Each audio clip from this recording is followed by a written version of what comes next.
भक्तजनों, माताओं, बहनों, सादर जय श्री कृष्ण। हमारे YouTube चैनल में आप सभी का बहुत बहुत स्वागत है। मैं हूं आपके साथ आचार्य धर्मेंद्र शास्त्री। आज हम आपको भाई दूज का शुभ मुहूर्त एवं टीका लगाने का समय बताने जा रहे हैं कि आपको भाई दूज का पर्व कब मनाना चाहिए तथा इस बार भाई दूज का पर्व कब से कब तक रहेगा। तो सबसे पहले आपको और आपके पूरे परिवार को भाई दूज यम द्वितीया की बहुत बहुत शुभकामनाएं और बधाइयां। भगवान यमराज का तथा यमुना देवी का भरपूर आशीर्वाद आपके जीवन पर सदैव बना रहे। आप सभी सुखी रहें, स्वस्थ रहें, व्यस्त रहें और मस्त रहें। कार्तिक माह के शुक्ल पक्ष की द्वितीय तिथि को भाई दूज का महापर्व मनाया जाता है। इसे यम द्वितीया के नाम से भी जाना जाता है। इस बार भाई दूज का महापर्व 6 नवंबर 2021 शनिवार के दिन है।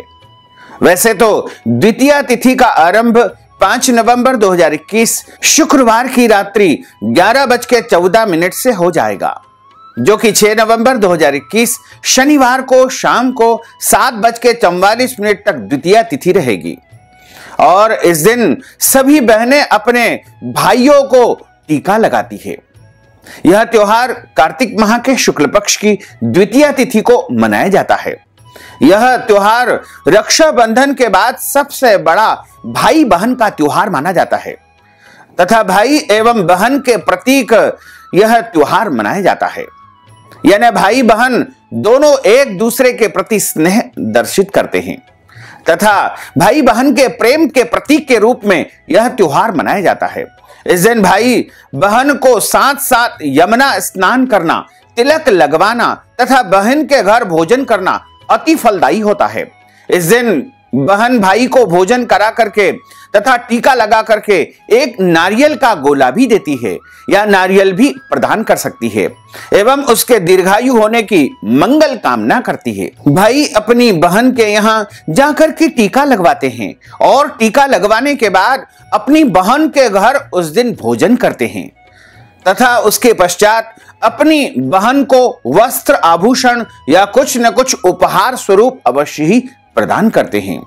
जिस प्रकार जिसकी हैसियत हो उसी प्रकार सभी भाई अपनी अपनी बहनों को कुछ न कुछ उपहार सामग्री अवश्य ही प्रदान करते हैं। इस दिन भगवान सूर्य की पुत्री यमुना जी ने अपने भाई यमराज को अपने घर बुलाया था तथा उनको टीका लगा करके भोजन करवाया था।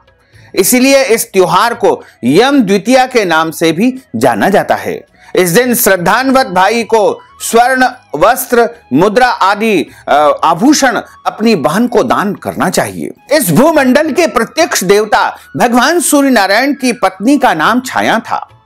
इनकी 2 संतानें थी, पुत्र यमराज तथा कन्या यमुना थी। यमुना यमराज से बड़ा स्नेह करती थी।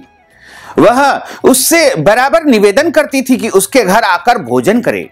अपने कार्य में व्यस्त यमराज बात को टालते रहे। कार्तिक माह के शुक्ल पक्ष की द्वितीय तिथि का दिन आया। फिर यमुना ने यमराज को पुनः अपने घर आने का आमंत्रण दिया। निमंत्रण देकर के वचनबद्ध लिया कि बहन के घर आते समय यमराज ने नरक में निवास करने वाले जीवों को मुक्त कर दिया। भाई को अपने घर आया हुआ देख करके यमुना ने हर्ष विभोर से यमराज का बड़ा ही सुंदर आतिथ्य तथा सत्कार किया और उन्हें बड़े प्रेम के साथ भोजन कराया। इससे प्रसन्न होकर के यमराज ने यमुना से वर मांगने को कहा। यमुना ने अपने भाई से कहा कि हे भैया, मैं आपसे यह वरदान मांगना चाहती हूं कि अगर प्रतिवर्ष कार्तिक माह के शुक्ल पक्ष की द्वितीय तिथि के दिन आप मेरे घर आकर भोजन करें तथा इस दिन जो बहन अपने भाई को अपने घर बुला करके उसका सत्कार करे तथा उसे भोजन करवाए एवं उसे टीका लगाए, उसे यमराज का यानी आपका भय कभी भी नहीं रहे। यमराज ने अपनी बहन के इस निवेदन को स्वीकार करते हुए कहा कि तथास्तु।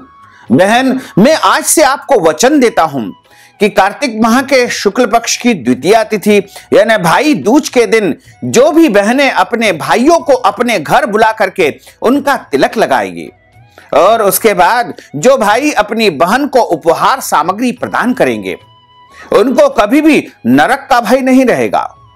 उन्हें कभी भी यमराज से डर नहीं लगेगा और उन्हें यम यातना यानी नरक की सजा यानी यमराज की सजा कभी भी नहीं भोगनी पड़ेगी।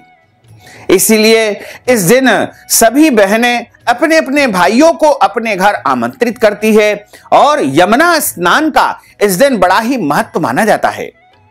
पूरी श्रद्धा और भक्ति के साथ में इस दिन यमुना जी का पूजन अर्चन करके यमुना जी में स्नान किया जाता है तथा अपने अपने भाइयों को सभी बहनें अपने घर बुला करके उनको टीका लगाती है और पूरे श्रद्धा और भावना के साथ में अच्छी प्रकार से अपने भाई को भोजन करवाती है और सभी भाई अपनी अपनी हैसियत और शक्ति के अनुसार अपने अपनी बहनों को कुछ न कुछ वस्त्र आभूषण या उपहार सामग्री प्रदान करते हैं। वैसे तो भाई दूज का पूरा दिन ही शुभकारी माना जाता है, लेकिन यदि हम शुभ मुहूर्त की बात करें तो 6 नवंबर 2021 शनिवार को जो भाई को टीका लगाने का सबसे पहला मुहूर्त रहेगा, जो कि सुबह 7:30 बजे से आरंभ होकर के 9 बजे तक रहेगा।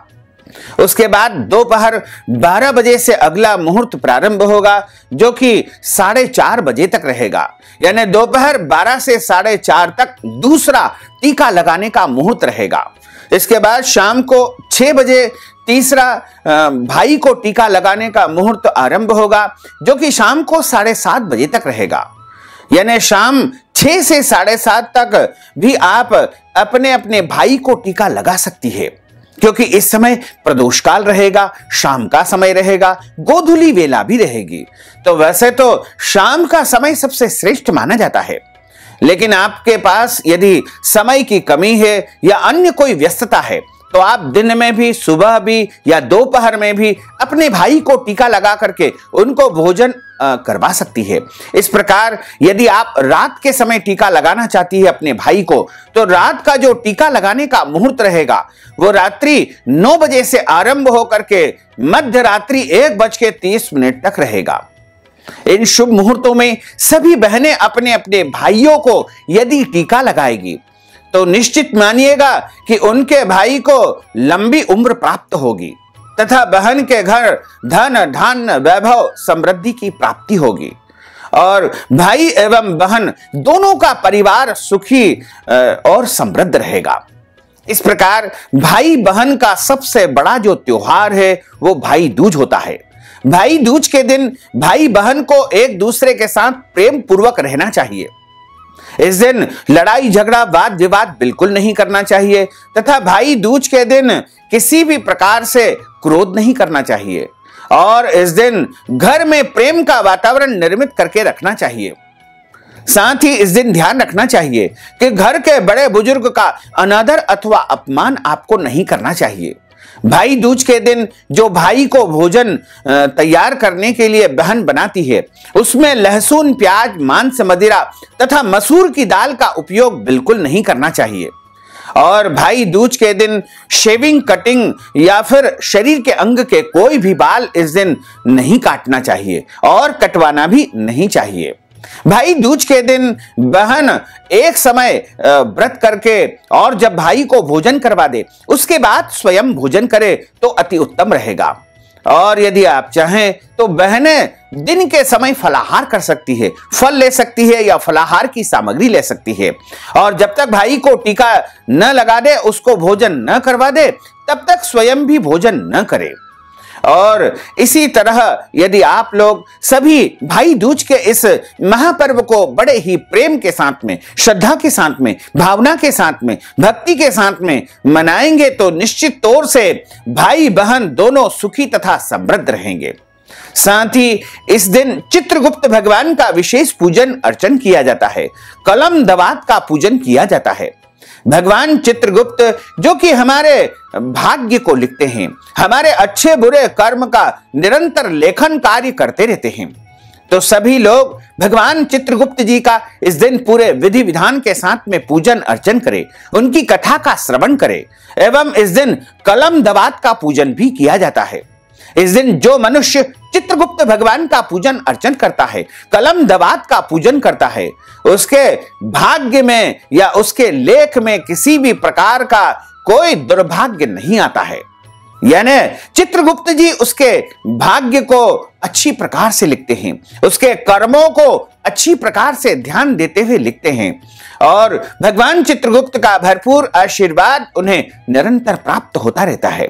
तो भक्तजनों, माताओं, बहनों, अगर आप भाई दूज या चित्रगुप्त पूजा के निमित्त कुछ भी दान पुण्य करना चाहते हैं तो आप हमारे पेटीएम के माध्यम से, गूगल पे के माध्यम से, फोन पे के माध्यम से या अकाउंट नंबर के माध्यम से नगद राशि पहुंचा करके भाई दूज और चित्रगुप्त पूजा, कलम दवात पूजा का संपूर्ण पुण्य फल प्राप्त कर सकते हैं। साथ ही आपसे अनुरोध है कि हमारे इस ज्ञानवर्धक वीडियो को अधिक से अधिक लोगों को शेयर करिएगा, लाइक करिएगा, कमेंट करिएगा और यदि अभी तक आपने सब्सक्राइब नहीं किया तो अभी और इसी समय सब्सक्राइब अवश्य कर लीजिए। आपको और आपके पूरे परिवार को सादर जय श्री कृष्ण, सादर धन्यवाद।